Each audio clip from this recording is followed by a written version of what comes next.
Hey everyone, Maria here. Welcome to my health channel, my Heal Thyself channel, where I discuss health, detoxification, and how to heal thyself. So today I wanted to talk about this disconnect I see between the vegans, the plant-based eaters, and the meat eaters. It's quite concerning because you see a lot of misinformation circulating. And I wanted to start out by saying those that go vegan for the animals tend to not stray when their health goes awry, and they tend to find a solution to their health issues, if they can find one, in the plant-based world. Those that go vegan strictly for their health or for media, or I mean for fame and fortune, I guess you could say, tend to be the ones to stray from their diet, their plant-based diet, when health issues arise. Now, a lot of people use vegan to describe a diet, which vegan is not a diet, it's an ethical stance. So no two vegans eat alike. I mean, you can be a vegan and you can be eating Oreos and McDonald's and chips all day.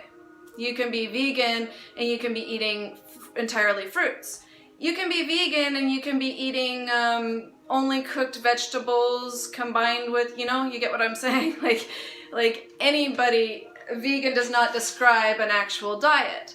So that's where this disconnect comes in. I mean, people say, I was on a vegan diet, I got sick, and so I had to turn to meat. I had to turn to this stimulating meat, which made me feel better. Yeah, well, the stimulants made you feel better, not actually the dead animal substance, because there is no health to be found from dead tissue. But we won't get into that right now. What we will continue to talk about is the fact that if somebody experiences health issues on a vegan diet, it's not a vegan diet, vegan isn't a diet, but anyways, on a vegan diet, it's generally because what they're eating and they have the wrong information. I mean, no two vegan diets are alike, and not every vegan food is healthy.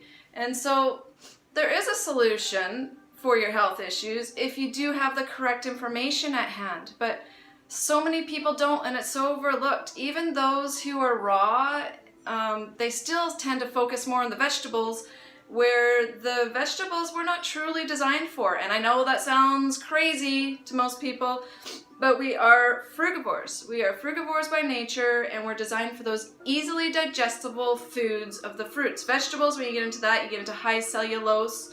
High cellulose is difficult on our digestive system. So if you're eating a lot of carrots, a lot of raw carrots, and zucchini and beets and nuts and seeds and high-fat avocados, things like that, which most raw food people do focus on, eventually you may experience some digestive issues if you're not giving your body proper digestive rest during your process of being a raw foodist. And then you may wonder why.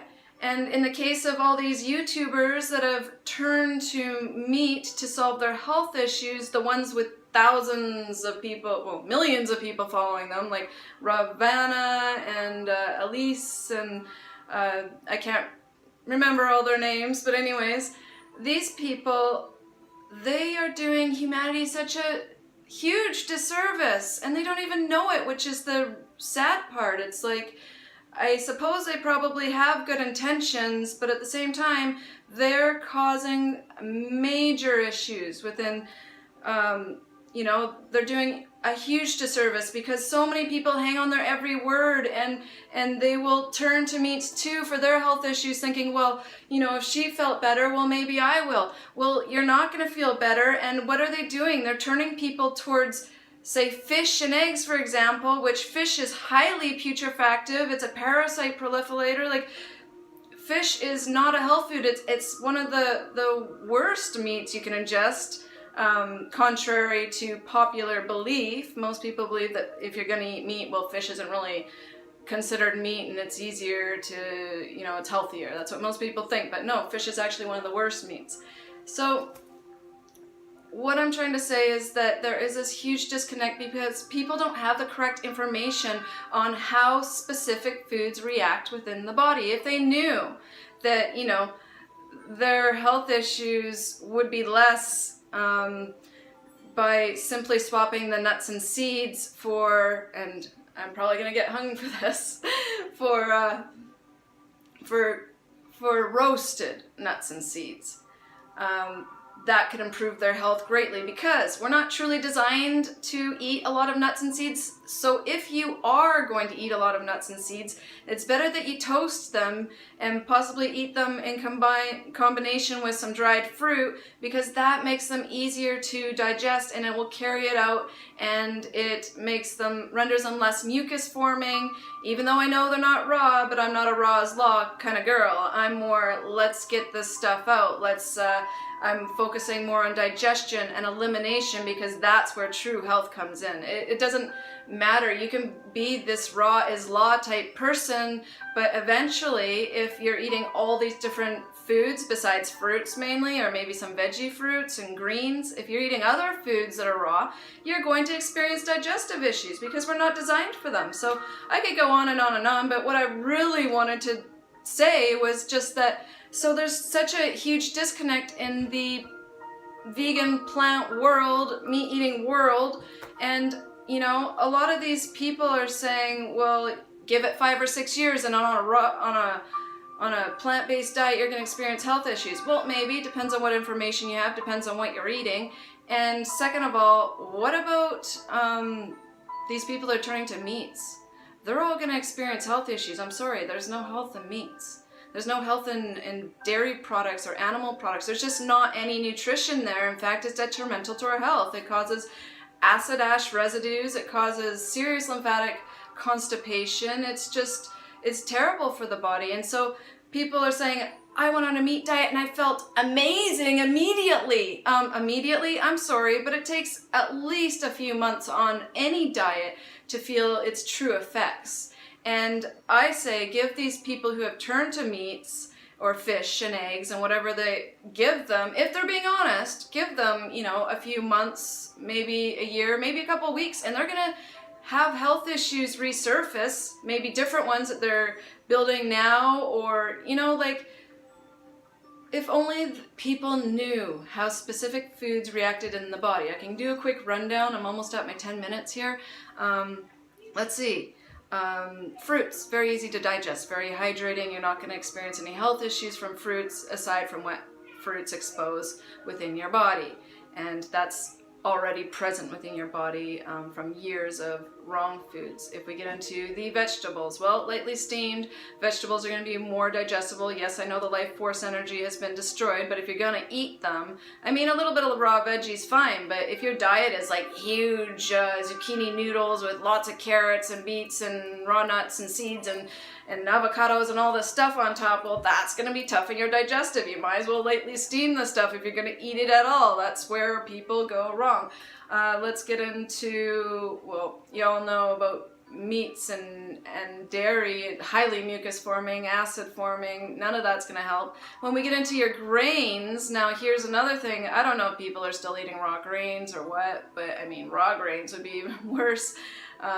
Grains, they're one of the worst foods on the planet that you could ingest.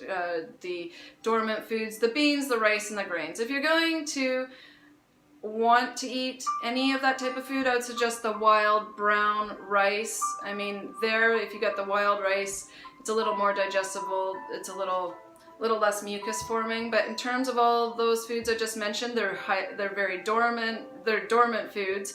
They're highly mucus forming. They're constipating. Their complex sugars are actually sweeter than fruits. They cause so much havoc on the body in terms of constipation and things. Like, you gotta eat them sparingly. And if you're gonna eat beans, well, sure, cook up a few beans, but don't eat the refried beans where you're eating copious amounts of beans. Eat, some beans sparingly on top of a salad, and the salad will help with elimination. See, we just need to learn about food combining and how certain foods react within the body to avoid these health issues. And if you want to eat other foods, fine, eat other foods, but at least learn about the power of fasting and digesting those foods entirely before you introduce another meal.